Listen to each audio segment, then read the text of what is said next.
Hi friends, சீரக சம்பாவில் Kuppanna style biryani பார்க்கலாமா? சும்மா நச்சுன்னு சூப்பர் டேஸ்ட்டாக இருக்கும். பட் இது வந்து கொஞ்சம் சாஃப்டாக தான் இருக்கும். முதல்ல நெய்யும் எண்ணெயும் நான் ஊற்றிக்கிட்டேன். ஸோ ரெண்டும் சேர்த்துட்டு நான் ஒரு 2 கிளாஸ்க்கு பண்ணியிருக்கேன். திடீர்னு தான் எனக்கு தோணுச்சு இதை காட்டணும் அப்படின்னு சொல்லிட்டு. ஆல்ரெடி நல்லா ரெடி பண்ணிட்டேன். ஸோ இப்போ வாய்ஸ் வச்சுருக்கேன். அதில் வந்து 2 கிராம்பு, ரெண்டே 2 ஏலக்காய், 2 இலை மட்டும்தான் நான் போட்டிருக்கேன். ஏன்னா நான் வந்துட்டு பிரியாணி மசாலா நான் போட போகிறேன்.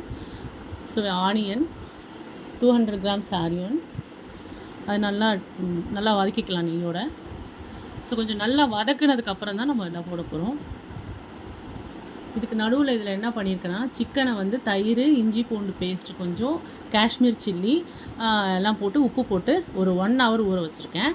ஸோ அடுத்தது மசாலா என்னென்னா பார்க்கலாம். மசாலாவில் வந்து பச்சை மிளகா, புதினா ஒரு கைப்பிடி, கொத்தமல்லி ஒரு கைப்பிடி, 4 பச்சை மிளகா, அதே இஞ்சி பூண்டு பேஸ்ட்டு, கொஞ்சம் சோம்பு, அதில் ஒரு பட்டை, 2 கிராம்பு, ஒரு ஏலக்காய் எல்லாம் போட்டு அரைச்சிருக்கேன். இது இல்லாமல் நான் வந்து பிரியாணி மசாலா கொஞ்சம் ஆட் பண்ணுறேன். அது ஒரு ஸ்பூன் தான் உங்ககிட்ட காமிக்கிறேன்.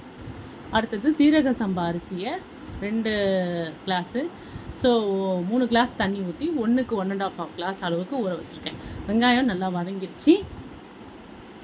இப்போ வந்து நம்ம அதை எல்லாத்தையும் போடலாம்.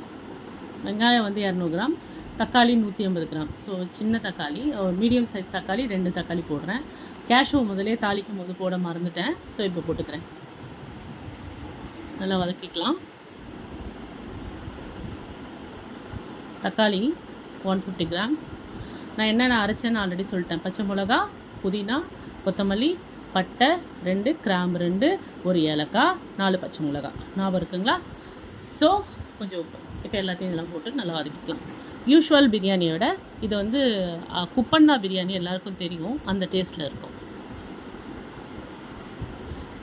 ஸோ இதை வந்து நம்ம 10 மினிட்ஸு நல்லா வதக்க போகிறோம். 10 மினிட்ஸ் மீடியம் ஃப்ளேமில் அப்படியே விட்டுருங்க. அப்போ கிண்டி மட்டும் விடுங்க. ஸோ சிக்கனை நம்ம ஆல்ரெடி 1 ஹவர் ஊற வச்சுருக்கோம், தயிர் மிளகாத்தூள்லாம் போட்டு. ஸோ அந்த சிக்கன் வந்து பிரியாணியில் எடுத்து சாப்பிடும் போது செம்ம டேஸ்ட்டாக இருக்கும். யூஸ்வலாக பச்சையாக சிக்கன் போட்டு தான் வதக்குவாங்க. நான் மேரினேட் பண்ணி தான் இதில் ஆட் பண்ணியிருக்கேன். ஸோ இப்போ நான் போடுறது வந்து வீட்டு மிளகாத்தூள் 1 ஸ்பூனும் கொஞ்சோண்டு பிரியாணி மசாலாவும் போட்டு அதோடு சேர்த்து வதக்குறேன். இப்போ நம்ம 10 மினிட்ஸு மீடியம் ஃப்ளேமில் வச்சு நல்லா அது இருக்க போகிறோம். ஸோ நான் அதில் 5 மினிட்ஸ் காமிச்சிருக்கேன். 10 மினிட்ஸ் 2 கையில் காமிச்சிருக்கேன். ஓகேங்களா? ஸோ இப்போ வந்து அது அப்படியே நல்லா மீடியம் ஃப்ளேமில் இருக்கட்டும். பாருங்கள், அது எவ்வளோ தண்ணி வந்திருக்கு 10 மினிட்ஸில். அப்படியே இப்பயே எடுத்து சாப்பிடணும் போல் கிரேவி மாதிரி இருக்கும். ஏன்னா நம்ம விசில் விட போகிறதில்ல. அந்த அரிசியை எடுத்து 3 கிளாஸ் தண்ணி ஊற்றி ஊற வச்சுருக்கேன். இதுக்கு நடுவில் உங்களுக்கு வேணும்னா நீங்கள் தேங்காயோட பாலும் ஆட் பண்ணிக்கலாம். இன்றைக்கி நான் தேங்காய் பால் ஆட் பண்ணலை. மட்டன் பிரியாணி போட்டிருக்கேன், அதில் வந்து தேங்காய் பாலை ஆட் பண்ணியிருக்கேன். ஸோ இதில் தேங்காய் பால் ஆட் பண்ணால் இன்னும் சூப்பராக இருக்கும். ஸோ இப்போ எல்லாத்தையும் போட்டாச்சு. இப்போ நீங்கள் என்ன பண்ணுறீங்கன்னா, இந்த சமயத்தில் தேவையான உப்பை செக் பண்ணிக்கோங்க.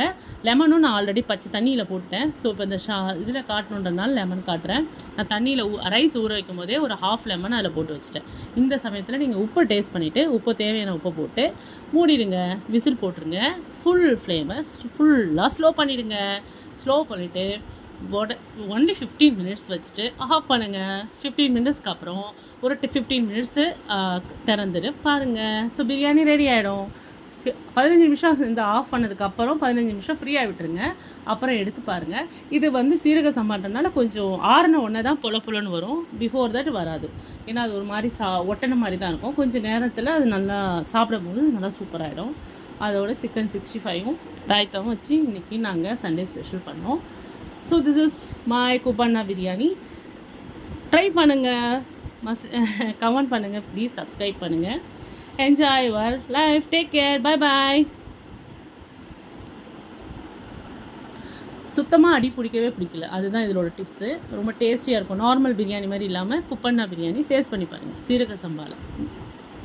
By bye. Take care.